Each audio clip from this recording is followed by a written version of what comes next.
సరే పొలిటికల్ ఉంటుందండి. మమ్మల్ని అలా ఉద్దేశించడం చాలా తప్పండి. ఖచ్చితంగా మాకు బహిరంగంగా షర్మిల గారు మాకు క్షమాపణ చెప్పాలని మేము ఇక్కడ ఈ సమయానికి ర్యాలీ నిర్వహించామండి. షర్మిల షర్మిల షర్మిల.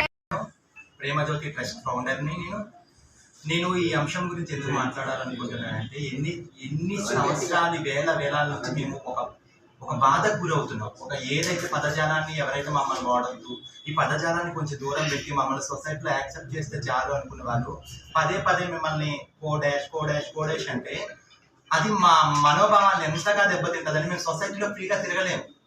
మాకు మేమే ఇప్పటికిప్పుడే మేము ఒక ట్రాన్స్ మహిళలు కదా, మీ మహిళలతో సమానం అనుకొని ముందుకు ఒక అడుగేస్తున్నప్పుడు మీరు మహిళలు కాదు మీరు ఇది అని మీరు సైడ్కి ఇలా నెట్టేస్తా ఉంటే ఇంకా ఎన్ని రోజులు వివక్షత మా మీద.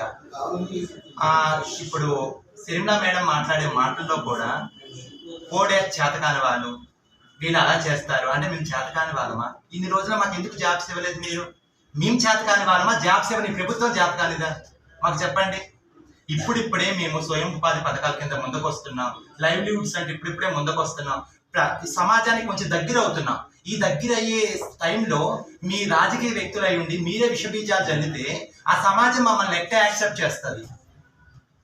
ఒక పెద్ద సభలో మా గురించి మీరు అలా చర్చించడానికి మీకు ఇంకా చాలా ఉన్నాయి మీరు మాట్లాడుకోవాలంటే.